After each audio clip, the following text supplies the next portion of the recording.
അസ്സലാമു അലൈക്കും വറഹ്മത്തുള്ളാഹി തആല വബറകാതുഹു. Understanding work teams. വർക്ക് ടീമുകൾ മനസ്സിലാക്കാമെന്നുള്ള ഒരു 9ാമത്തെ ചാപ്റ്ററാണ് ഞാൻ ഇത് പറയാൻ പോകുന്നത്. എന്തുകൊണ്ട് ടീം ഇത്ര ജനപ്രിയമായത്? ഇന്നത്തെ സ്ഥാപനങ്ങളിൽ ജോലിയും കൂടുതൽ ടീമായിട്ടാണ് വർക്ക് ചെയ്യുന്നത്. അപ്പോൾ ഒന്നാമത് പ്രധാന കാരണങ്ങൾ പറഞ്ഞാൽ കോംപ്ലിമെൻ്റ് എഫേർട്ട്, ഒരുമിച്ചുള്ള പരിശ്രമം, പിന്നെ ഫ്ലെക്സിബിൾ ആൻഡ് റെസ്പോൺസീവ്, വേഗത്തിൽ മാറ്റങ്ങൾ സ്വീകരിക്കാൻ കഴിയും, കാര്യങ്ങൾ ഇതാക്കാൻ ചെയ്യും. പിന്നെ ഡെമോക്രാറ്റിക് ഓർഗനൈസേഷൻ, എല്ലാവരും ഒരു അഭിപ്രായം പറയാനും തീരുമാനങ്ങൾ പങ്കാളികളാവാൻ കഴിയും. പിന്നെ അവിടെ ഇൻഡിവിജ്വൽ ബെനിഫിറ്റ്, ടീമിൽ പ്രവർത്തിക്കുന്ന വ്യക്തിയുടെ ആശയവിനിമയ നേതൃത്വം, സഹകരണം എന്നിവ മെച്ചപ്പെടുത്താനും ഇതിനോട് കഴിയും. അഞ്ചാമതായിട്ട് അച്ചീവ് ദി ഇമ്പോസിബിൾ, ഒറ്റയ്ക്ക് ചെയ്യാൻ കഴിയാത്ത പല കാര്യങ്ങളും ടീമായി ചെയ്യുമ്പോൾ കഴിയാൻ പറ്റും. പിന്നെ ടീം ഗ്രൂപ്പ് പലരും ഈ രണ്ട് ഒരുപോലെയാണെന്ന് കരുതുന്നത്. ടീമും ഗ്രൂപ്പും ഒന്നാണെന്ന്. വർക്ക് ഗ്രൂപ്പ് ആകുമ്പോൾ വിവരങ്ങൾ പങ്കിടും, വ്യക്തിഗത ഉത്തരവാദിത്തം ഉണ്ടാകും, സാധാരണ പ്രകടനം വ്യത്യസ്തമായിട്ടുണ്ടാകും. ടീം വർക്ക് ആകുമ്പോൾ ഒരുമിച്ച് ലക്ഷ്യം കൈവരിക്കുക, വ്യക്തിഗതം കൂട്ടമായ ഉത്തരവാദിത്തം, കൂടുതൽ മികച്ച പ്രകടനങ്ങളെ കൂടുതൽ പരസ്പരം കൂടുതൽ കൈവരും. ക്ലാസ്സിൽ ഒരുമിച്ച് എടുക്കുന്ന വിദ്യാർത്ഥികൾ സയൻസ് പ്രോജക്റ്റ് ചെയ്യുന്ന വിദ്യാർത്ഥികൾ രണ്ട് രീതിയിലുള്ള ചെയ്യാൻ പറ്റും. അപ്പം ടൈപ്പ് ഓഫ് ടീംസ് പറഞ്ഞാൽ പ്രോബ്ലം സോൾവിങ് ടീം ഉണ്ടാവും, പിന്നെ സെൽഫ് മാനേജ്മെൻറ്റ് ടീം ഉണ്ടാവും, ക്രോസ് ഫങ്ഷണൽ ടീം ഉണ്ടാവും, പിന്നെ വെക്ചറൽ ടീം ഉണ്ടാവും. ഇപ്പോൾ Zoom, Google Meet, email, Microsoft അങ്ങനത്തെ കുറച്ച് സാധനങ്ങളൊക്കെ ഉപയോഗിച്ചിട്ടുള്ള ട്രസ്റ്റ് അതിൻ്റെ പ്രധാന ഘടകം. പിന്നെ മൾട്ടി ടീം ഉണ്ടാവും. അപ്പോൾ രണ്ടോ അതിലധികമോ ടീമിൽ ഒരേ വലിയ ലക്ഷ്യത്തിനായി പ്രവർത്തിക്കുന്ന ambulance team, emergency team, surgery recovery team, അത് ഒരേ ലക്ഷ്യത്തിലാണ് ഒരുപാട് രോഗിയുടെ ജീവിതം ടീം. പിന്നെ എഫക്റ്റീവ് ടീം മോഡൽ എന്ന് പറഞ്ഞാൽ ഒരു ടീം വിജയിക്കാൻ 3 പ്രധാന ഘടകങ്ങളാണുള്ളത്. ഒന്ന് കോണ്ടാക്ട്, ടീമിൽ പുറത്തുനിന്നുള്ള resource, leadership, trust, reward system. പിന്നെ കോമ്പോസിഷൻ, ടീമിലെ അംഗങ്ങളുടെ ഗുണങ്ങൾ, കഴിവ്, വ്യക്തിത്വം, ഡൈവേഴ്സിറ്റി, ടീം സൈസ്. പിന്നെ പ്രോസസ്സ്, ടീം എങ്ങനെ പ്രവർത്തിക്കുന്നു, common goal, communication, conflict management, ആ ഒരു രീതിയിലാണ്. പിന്നെ കോണ്ടസ്യൽ ഫാക്ടേഴ്സ് എന്നാണ് ആവശ്യമായ വിവരങ്ങൾ, ഉപകരണങ്ങൾ ലഭ്യമായിരിക്കണം. പിന്നെ ലീഡർഷിപ്സൊക്കെ ആർക്കൊക്കെ എന്തൊക്കെ ജോലി കൊടുക്കുന്നു വ്യക്തമായി തീരുമാനിക്കണം. പിന്നെ വിശ്വാസമുള്ള ടീമുകൾ കൂടുതൽ വിജയിക്കാൻ സാധിക്കും. Climate of trust, reward system, team വിജയിച്ച ടീമുകൾക്ക് പ്രോത്സാഹനം നൽകാമെന്നുള്ളതൊക്കെ കിട്ടും. പിന്നെ ടീം കോമ്പോസിഷൻ, ഒന്ന് അബിലിറ്റീസ്, നല്ല പ്രകടനം കാഴ്ചവെക്കുന്ന കഴിവുള്ള ആൾക്കാരെ എടുക്കുക. പിന്നെ പേഴ്സണാലിറ്റി, നല്ല സ്വഭാവമുള്ള ആൾക്കാരെ വിജയിപ്പിക്കും. പിന്നെ റോൾ അലഗേഷൻസ്, ഓരോരുത്തരും അനുയോജ്യമായ ജോലി ചെയ്യുക നൽകണം.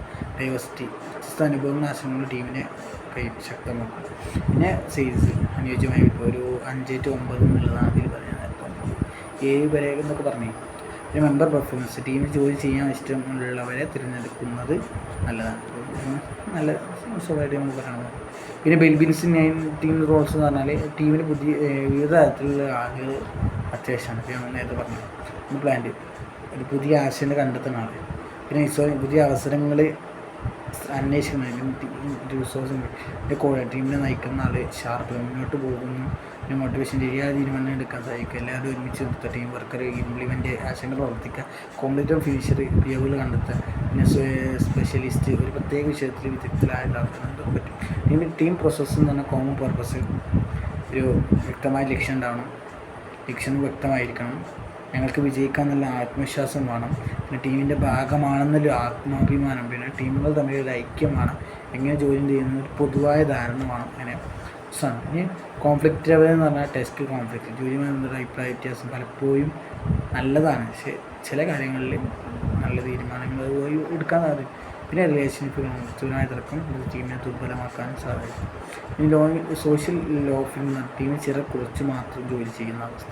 അപ്പോൾ അത് വ്യക്തിഗത ഉത്തരവാദിത്വം നൽകുക, ഓരോരുത്തരും പ്രകടനമായി വ്യത്യസ്ത പ്രകടനങ്ങൾ, ഓരോരുത്തരും പ്രകടനം വിലയിരുത്തുക, അതൊക്കെ സോഷ്യൽ ലോഫിംഗ് കുറക്കാൻ സാധിക്കും.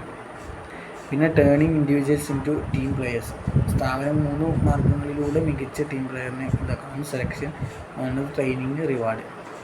നല്ല കഴിവുള്ള ആൾക്കാരെ സെലക്ട് ചെയ്യുക.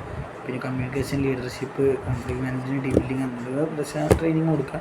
പിന്നെ സ്വാഭാവികമായിട്ട് പ്രവർത്തിക്കുന്നവരെ പ്രോത്സാഹിക്കുക, റിവാർഡ് സിസ്റ്റം. പിന്നെ ടീംസ് എല്ലായ്പ്പോഴും ആവശ്യമാണ്, അല്ല ചില ജോലികൾക്ക് ഒരാൾ മാത്രം ചെയ്യുന്നതായിരിക്കും ചില സമയത്ത് നല്ലത്. എന്നാൽ ടീമിൽ ഇരിക്കുന്നതിന് മുമ്പ് പ്രധാനമായിട്ട് 3 ചോദ്യങ്ങൾ നമ്മൾ പൂർവിക്കേണ്ടതുണ്ട്. ഈ ജോലികൾക്ക് ഒരാൾക്ക് ചെയ്യാൻ കഴിയുമെങ്കിൽ ടീം ആവശ്യമില്ല. ഇനി എല്ലാവർക്കും ഒരേ ലക്ഷ്യമാണോ? അതെ എങ്കിൽ ടീം.